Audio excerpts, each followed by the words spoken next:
गौतम बुद्ध का जन्म लुम्बिनी में 563 ईसा पूर्व इक्ष्वाकु वंशीय क्षत्रिय शाक्य कुल के राजा शुद्धोधन के घर में हुआ था।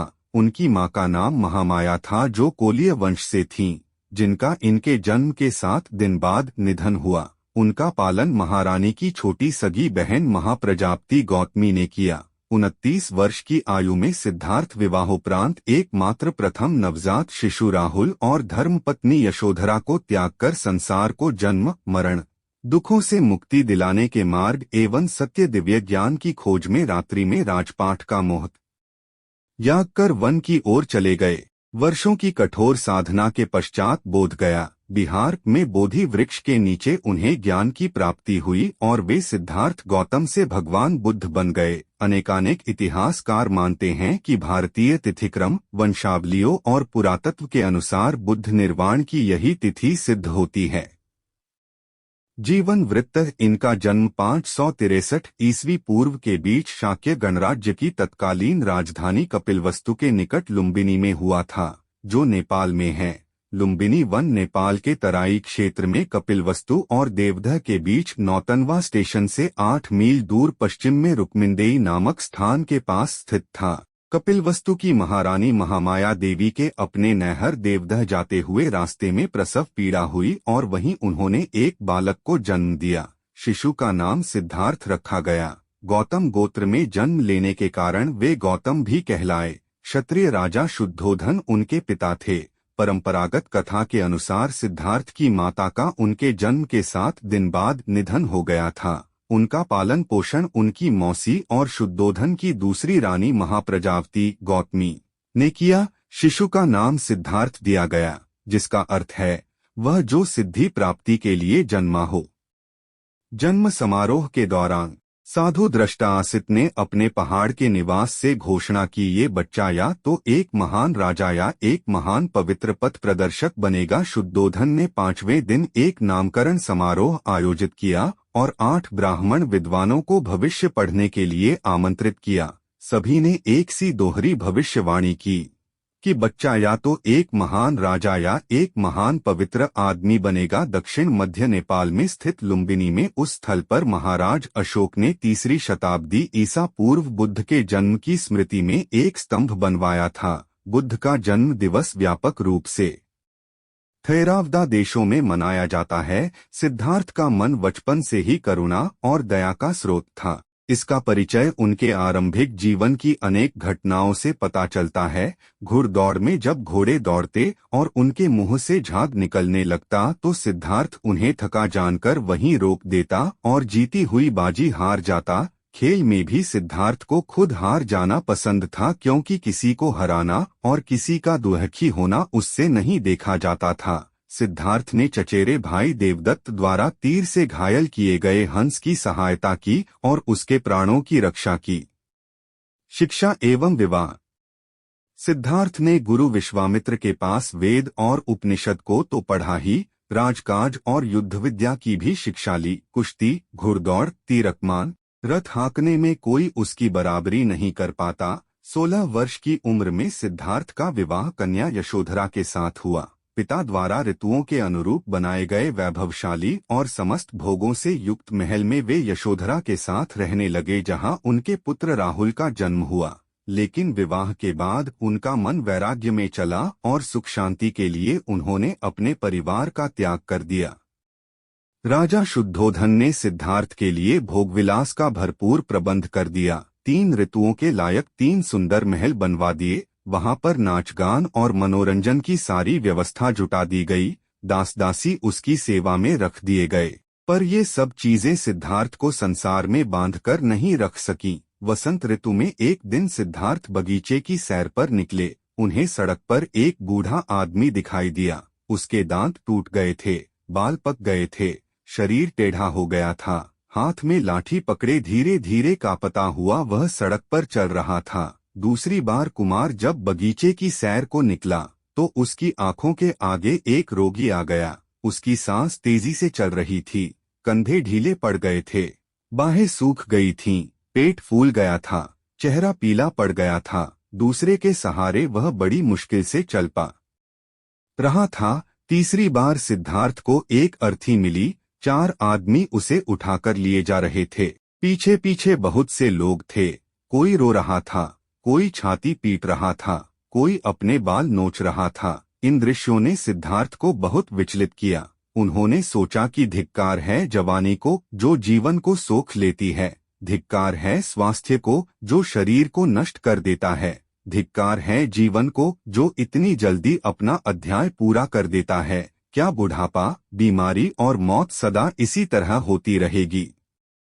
चौथी बार कुमार बगीचे की सैर को निकला तो उसे एक सन्यासी दिखाई पड़ा। संसार की सारी भावनाओं और कामनाओं से मुक्त प्रसन्नचित्त सन्यासी ने सिद्धार्थ को आकृष्ट किया। सुंदर पत्नी यशोधरा, दुधमुहे राहुल और कपिलवस्तु जैसे राज्य का मोह छोड़कर सिद्धार्थ तपस्या के लिए चल पड़े। वह राजगृह पहुँचे, वहां भिक्षा मांगी। सिद्धार्थ घूमते घूमते आलार कालाम और उद्दक रामपुत्र के पास पहुँचे। उनसे योग साधना सीखी, समाधि लगाना सीखा, पर उससे उसे संतोष नहीं हुआ। वह उरुवेला पहुँचे और वहां पर तरह तरह से तपस्या करने लगे।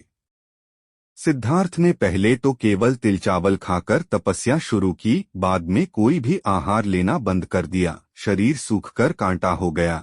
6 साल बीत गए तपस्या करते हुए।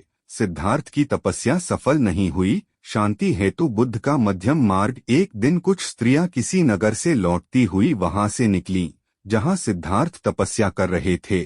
उनका एक गीत सिद्धार्थ के कान में पड़ा, वीणा के तारों को ढीला मत छोड़ो। ढीला छोड़ देने से उनका सुरीला स्वर नहीं निकलेगा, पर तारों को इतना कसो भी मत कि वे टूट जाएं। बात सिद्धार्थ को जंच गई।